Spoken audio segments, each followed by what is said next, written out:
அன்பிற்கினியவர்களே, இனிய வணக்கம். ஒரு நாட்டில் ஒரு ராஜா இருந்தாராம். அந்த ராஜா மாறுவேஷம் போட்டுட்டு நகர்வலம் போகிறார். அப்படி போகிறப்போ சிறைச்சாலை பக்கமாக போகிறாரு. அங்கே இருக்கிற சிறை கைதிகளை பார்க்குறாரு. அவங்ககிட்ட போயிட்டு ஒரு சிறை கைதிகிட்ட கேட்குறாரு, நீ ஏன் இங்கே வந்த அப்படின்னு. அதுக்கு அந்த சிறை கைதி சொல்கிறான், நான் இந்த வாடகை வீட்டில் குடியிருந்தேன், அதை காலி பண்ண சொன்னாங்க, எனக்கு வேறு வீடு கிடைக்கல, அதனால் காலி பண்ணாமல் இருந்தேன், அதுக்காக என் மேலே ஒரு வழக்கு போட்டு 1 வருஷம் உள்ள தள்ளிட்டாங்க அப்படின்னா. இன்னொரு கைதிட்டு கேட்டா, அதுக்கு அவன், என் பேர்லேயும் தப்பு ஒன்றும் இல்லைங்க, ஒரு நாள் தெருவில் போயிட்டு இருந்தேன், வழியில் ஒரு தங்கச்சங்கிலி கிடந்துச்சு, அனாதையாக கிடந்துச்சு, அதனால் அதை நான் எடுத்து வச்சுக்கிட்டேன், அதை விற்கிறதுக்காக போனேன், அந்த இடத்துல என்னை பிடிச்சிட்டாங்க, திருடுனேன்னு சொல்லி தண்டனையும் கொடுத்துட்டாங்க அப்படிங்கிறான். அடுத்தபடியாக இன்னொரு ஆளை விசாரிக்கிறாரு. அவர் என்ன சொல்கிறாரு, அவர், நானும் எதுவுமே தப்பு பண்ணலைங்க, எங்கள் ஊரில் கணக்கு வழக்கை பார்த்துக்கிட்டு இருந்த ஒரு ஆள் இருந்தார், அவர் அடிக்கடி என்கிட்ட ஏதாவது காசு வாங்கிட்டே இருப்பார், நானும் அப்பப்போ கையில் கிடச்சது ஏதாவது கொடுத்துக்கிட்டு தான் வந்தேன்.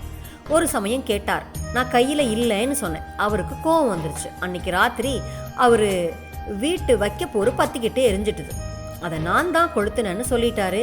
எல்லாரும் நம்பிட்டாங்க, அதனால் நான் இங்கே வர்ற மாதிரி ஆயிடுச்சுங்க அப்படின்னா அந்த ஆள். ராஜா சளைக்கல, மறுபடியும் இன்னொரு நபர்கிட்ட போய் கேட்குறார். அதுக்கு அவன் என்ன சொல்கிறான், நானும் ஒன்றும் பண்ணல, ஒரு சின்ன கோயில் கட்டலான்னு நினச்சி பல பேர்கிட்ட நன்கொடை வசூல் பண்ணினேன், பணம் கொடுத்தவங்கெல்லாம் இன்னொன்னையும் கொடுத்துட்டாங்க, அதாவது என் பேரில் புகாரையும் கொடுத்துட்டாங்க, வசூல் பண்ணின பணத்தை எல்லாம் சாப்பிட்டுட்டேன்னு சொல்லி என்னை கொண்டு வந்து விட்டுட்டாங்க, என் மேலே எந்த தப்பும் இல்லை, அநியாயமாக நீ சிறையில் கொண்டு வந்து அடைச்சிட்டாங்கன்னு சொன்னானாம். கடைசியாக ராஜா ஒரு ஆள்கிட்ட போகிறாரு. நீ என்ன காரணத்துக்காக ஜெயிலுக்கு வந்தேன்?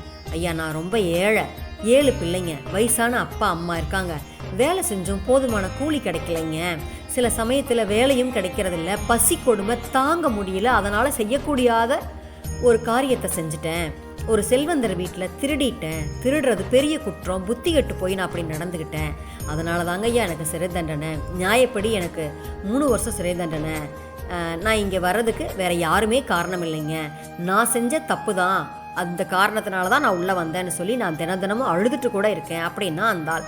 உடனே ராஜா சிறை அதிகாரியை கூப்பிட்டு, இங்கே மற்றவங்க எல்லாருமே ஒரு குற்றமும் பண்ணாதவங்க, இந்த ஒரு ஆள் மட்டும்தான் குற்றம் பண்ணவன்னு சொல்கிறான், அதனால் நல்லவங்க பல பேர் இருக்கிற இடத்துல இவனை ஒருத்தனை உள்ளா வச்சிருக்காத, இவனை வெளியில் அனுப்பிடு, விடுதலை பண்ணி அனுப்பிடுன்னு வெளியில் அனுப்பிட்டாராம்.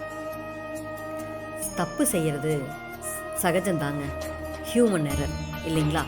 ஆனால் அந்த செஞ்ச தப்பை, அந்த செஞ்ச குற்றத்தை ஒப்புக்கிறதுங்கிறது மிகப்பெரிய குணங்க. அதுக்கு தான் தைரியமும் மனப்பக்குவமும் வேணும். நிஜமாலுமே எல்லா மனிதர்களுக்குள்ளும் அந்த மனப்பக்குவம் மட்டும் வந்துருச்சுன்னு வைங்களேன், இருக்கிறதுலையே மிகப்பெரிய மகிழ்வான விஷயம் அதுதாங்க. சரிங்களா? நாளை சந்திப்போம் தோழமையிலே. மகிழ்வுடன் விஸ்டம் மெட்ரிக் மேல்நிலைப்பள்ளி செய்யாற்றை வென்றார்.